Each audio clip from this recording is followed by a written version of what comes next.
Hello, I'm Dr. Sloop from Georgia Gwinnett College. Today we're going to talk about methods of solvent evaporation. Frequently we will prepare a molecule but will be unable to take off the solvent through traditional methods. One of the methods that we have available to us is by simply allowing the solvent to evaporate. If we don't have time to do that, though, there may be better methods which allow us to save time later on. One of these methods is the use of solvent evaporation by heat.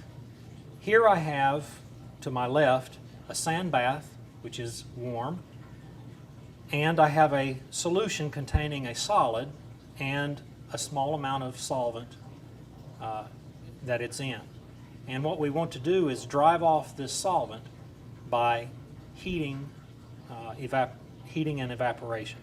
So you simply place it into the sand bath, and the solvent will evaporate over time. Now, the sand bath temperature needs to be monitored closely so that it is very close to the boiling point of the solvent choice that you've used.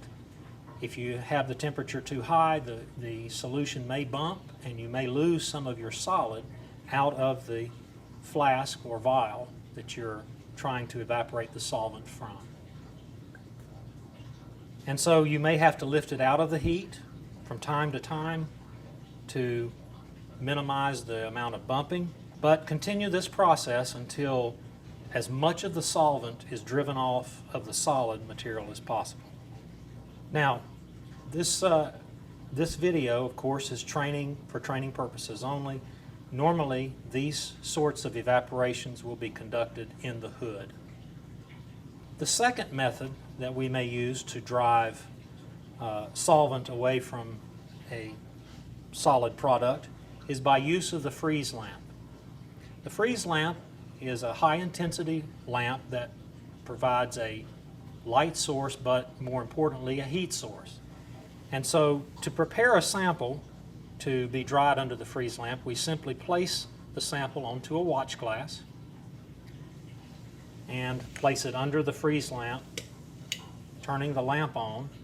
And again, one must monitor this drying process to ensure that decomposition of the solid material doesn't take place, but more importantly, that eventually we can ascertain whether the solid is dry or not. Dryness may be monitored by taking a microspatula and gently touching the solid material. If it sticks to the microspatula, it's not yet dry. If it does not, then chances are good that it is dry enough to take on to further analysis.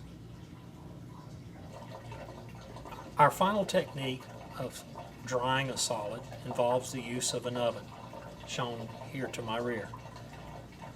To dry a solid in the oven, you need to have a watch glass with the material on it to be dried and a preset oven temperature sufficient to remove the solvent. The sample is placed into the oven, the door closed, and allowed to dry for a sufficient amount of time. Again, you may use a microspatula to test for dryness, but this is much faster than air drying.